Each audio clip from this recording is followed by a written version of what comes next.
and welcome back to Project 380. Come in closer, I've got some explaining to do. So the last 6 weeks have been extremely stressful. If I had hair by now I wouldn't. So the first issue I've had is my PC. With this new camera and the higher quality, I've been pushing my outdated PC far too hard. And I melted the motherboard. So if you're seeing this video now, that means I've got my new PC and it's all up and running. Fingers crossed. Now, as you can see behind me, the Mark 1 is in the garage, which means the Mark 2 isn't here. Now, the last 6 weeks have been a huge rush. I got the car running and working, with a few issues here and there, and I needed an alignment. So I had to get the Mark 2 to my work to get an alignment done. And that's when I had my first official drive of the Mark 2.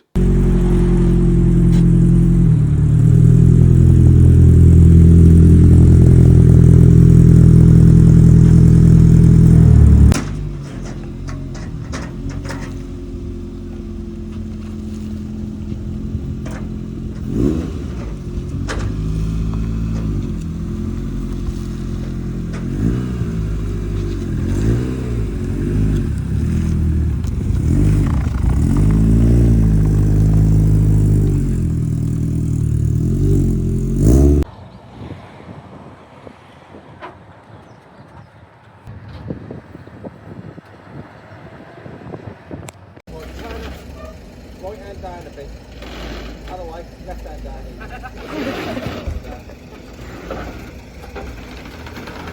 Straighten up. I know it's a bit wiggly.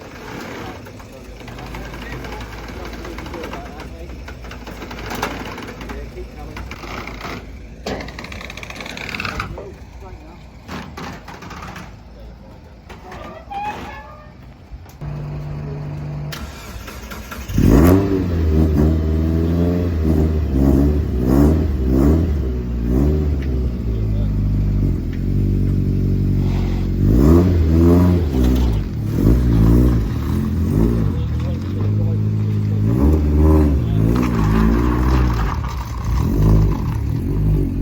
So the Mark II was up, running and driving. Now, I didn't film the alignment as it was at work and I was doing it in between jobs and didn't really have the opportunity to film. But let me tell you, it was an absolute nightmare to align. If you remember way back when, I installed the Skid Nation alignment lockers. Now, they were making the alignment quite difficult. You'd have to back the nut quite a way off, pull that locker out, move the concentric bolt to somewhere where you think it's right, put that lock back in and put the nut back on. Now, this took me hours, and I got it pretty much spot on.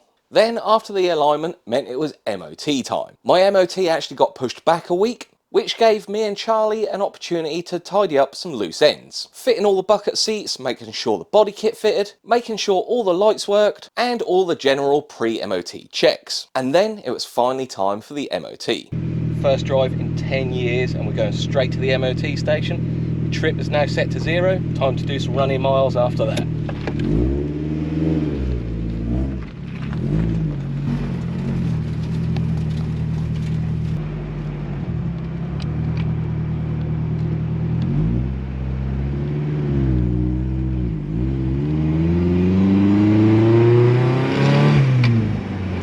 Oh, did you hear that?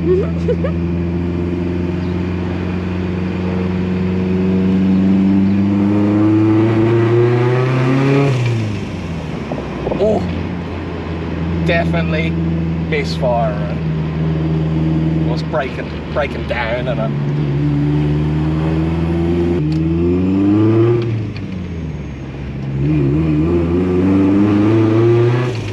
2 hours later. Well, passed. Emissions was a nightmare, but it did pass. So the MOT was a little bit of a nightmare. Fresh car, fresh build, fresh tune, and I think it was running a little bit rich, so the emissions was a nightmare. But with a fresh MOT and tax on the car, it was time to get a road tune. Now, unfortunately, with some conflicts of timing, I actually ended up road tuning this at night with Matty in the rain, and I was pretty scared. Because the road tuning was a last minute thing, I didn't have the opportunity to bring the camera with me. But we got the fueling and timing a little bit better so I could do a few miles on the car. So Matty wants me to do a few hundred miles on this fresh engine dump the running oil out, put some fresh oil and a new filter on, and then we'll up the boost and the timing. So I'll give you an update every 100 miles or so, and I'll let you know how the car's doing, and hopefully pick this up when it's time to do a final road tune. So I've just done over 90 miles now. All the temperatures and all the pressures sitting all good. And this is how she's looking now.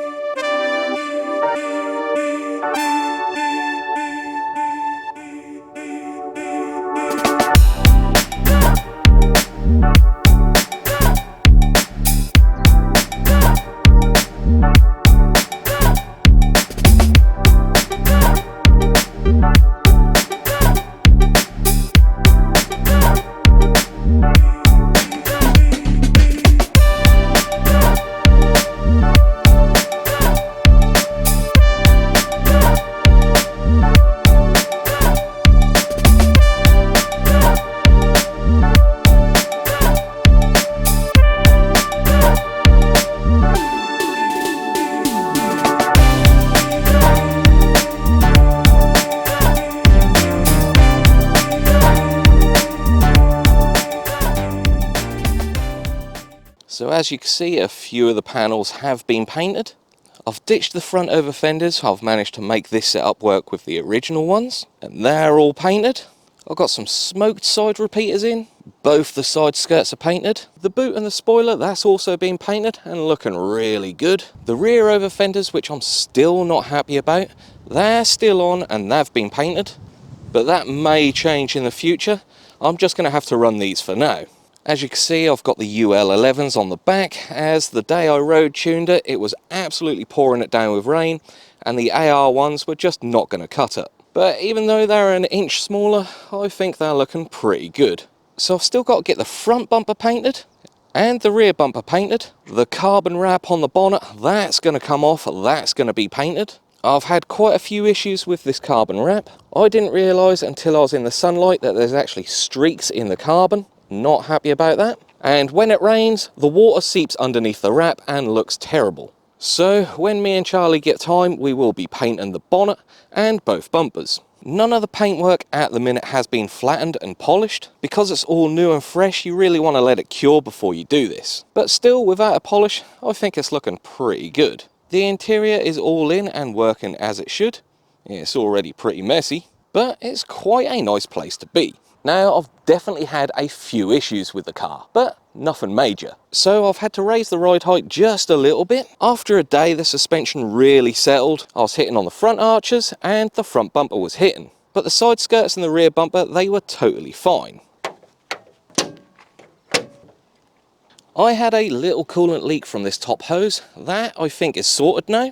I had a leak from the power steering. Hopefully that's sorted. But the power steering definitely works when it wants to. I haven't quite figured out why that's doing that. I still haven't sorted out an air filter option, so I'm running open turbo for the minute. Probably not advisable, but it sounds really good. I've got a little wastegate leak from one of the V-bands down there. I'll sort that out at a later date. I did have the typical Skunk 2 throttle body problem, where it wasn't quite returning back to idle. So I've drilled a new hole and moved the spring over, and that seems to have sorted it. Other than that, the engine is working and performing great. Because I'm obviously still running this in, Matty has limited me to 4 PSI of boost, but still it's pretty powerful. My butt dyno says I'm running about 200 horsepower, which is pretty good, but I want more.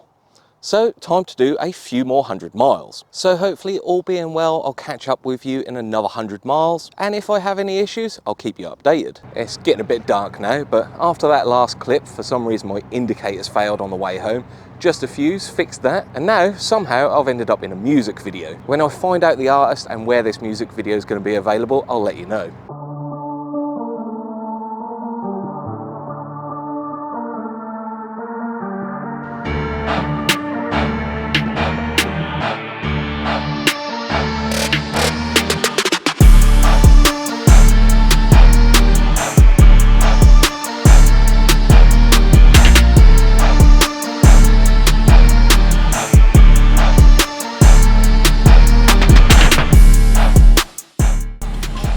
Lenny is holding on to this camera for dear life.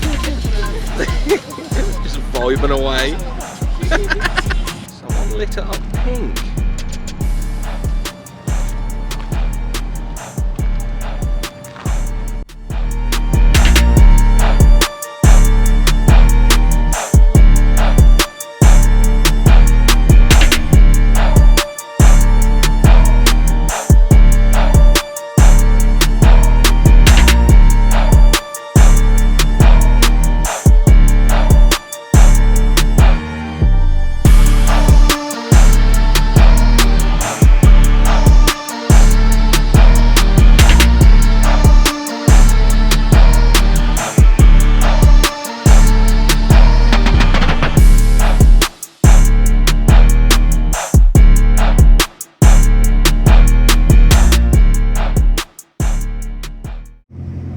300 miles down and all going well.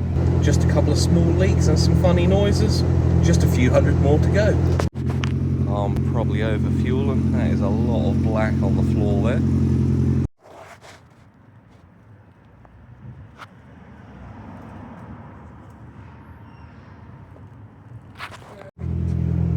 I don't know how, but somehow I missed 380.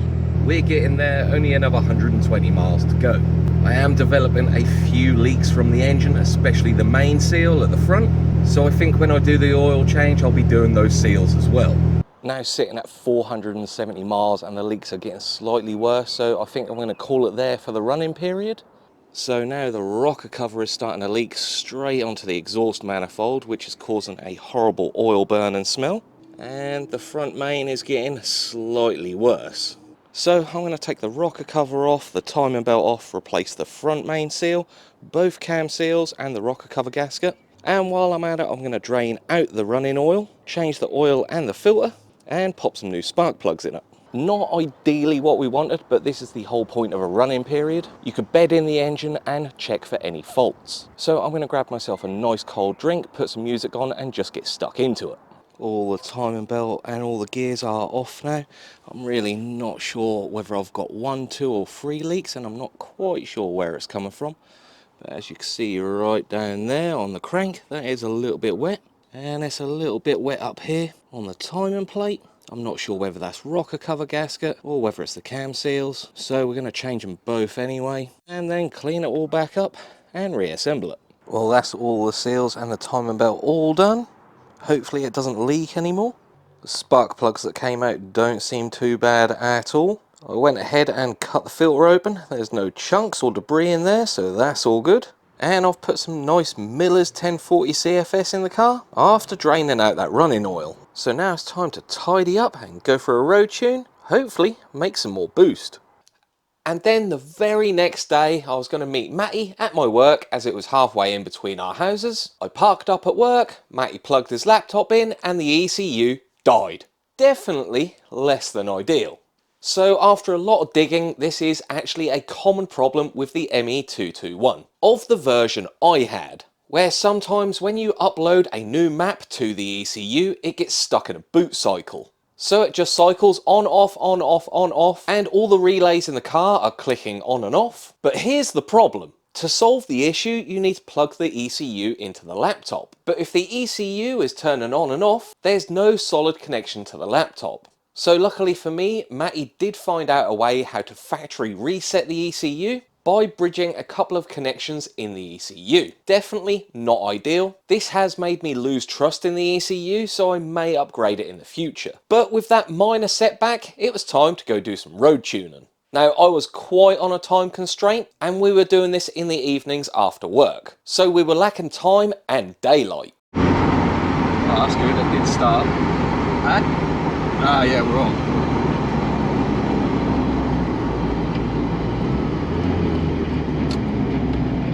Shame I missed the Porsche. Yeah. Or the RSQ7.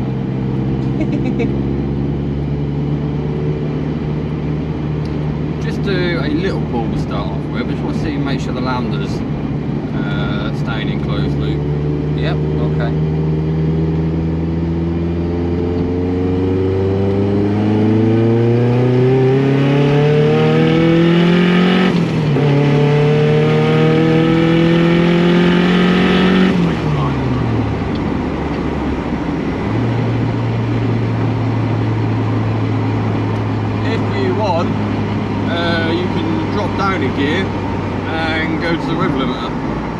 I'll shout at you if I need you to stop.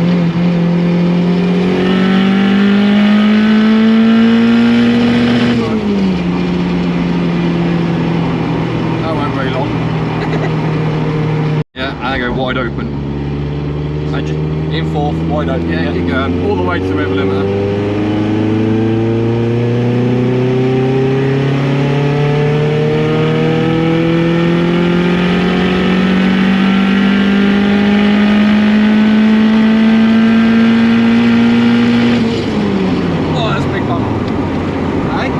That was a big bump. Yeah. There aren't any lay-bys down here, are there? No. There is further on. Okay. Why's that, mate? Just so I can stop and actually look at what's going on here from time to time. We can stop if you want. Oh, lay-by's further away than I thought. Yeah. Where is it? There. Nope. Have they got rid of the lay-by? No. Yep. Okay. Don't know what's happening there. It's just there, his bag out the window. Yeah, if you roll off the roundabout, low RPM in third gear and then Third in it, gear. Yep. not making enough boost to worry about the back end.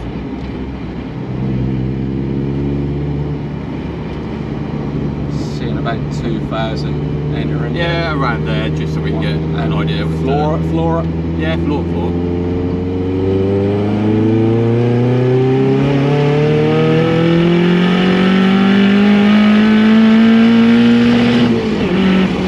That was a big flame.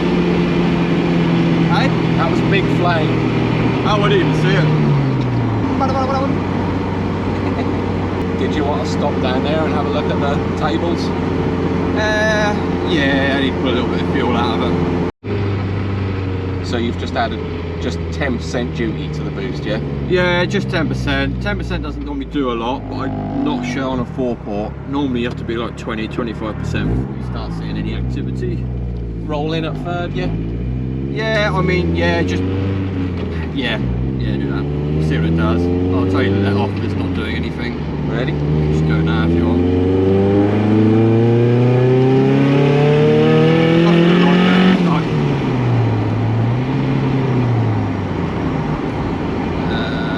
I definitely felt something.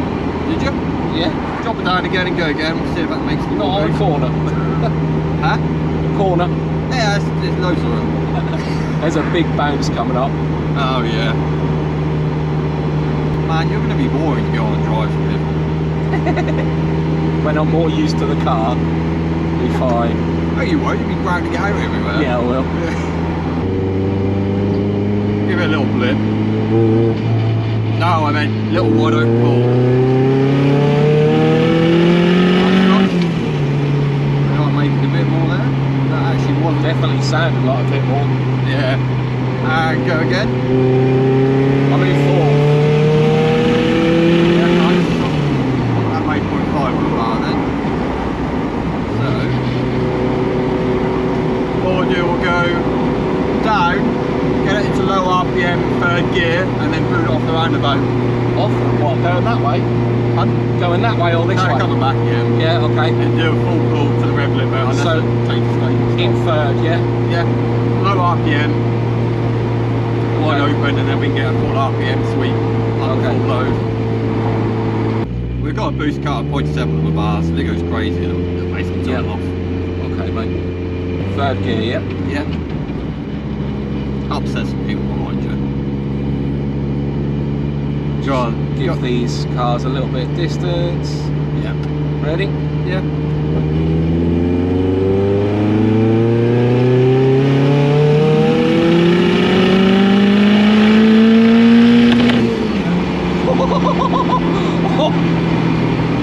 Jesus! What, the fire or the fact that it's more boosty? Both. I suppose, what's the fastest Miata you've ever been in? Yours? Oh, okay. Have you ever, other than that, I guess, yeah, you've only ever had NA ones, haven't you? 90 horsepower's fast. Yeah.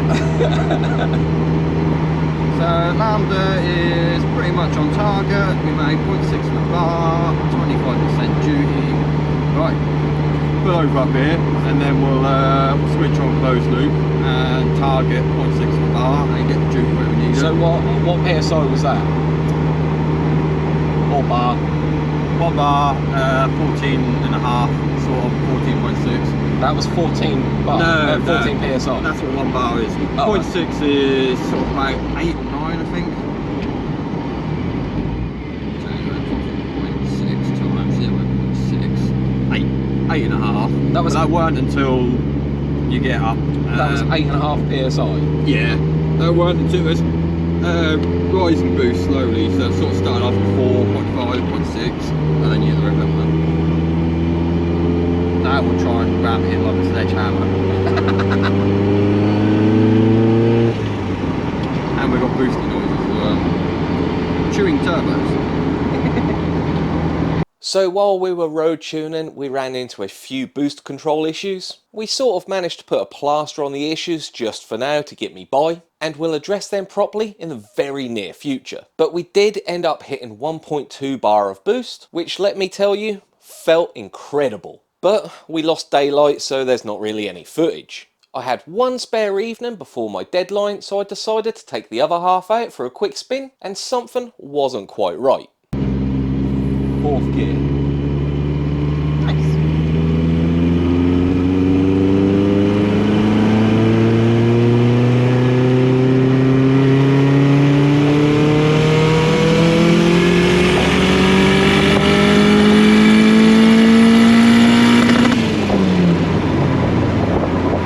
I can't work out where 5th is.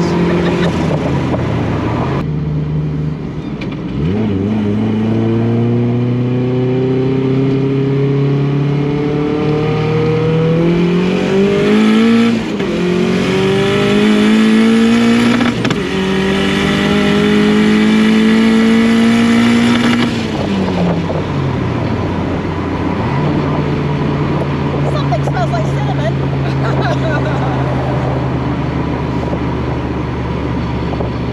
What do you think? Yeah, it's pretty full up.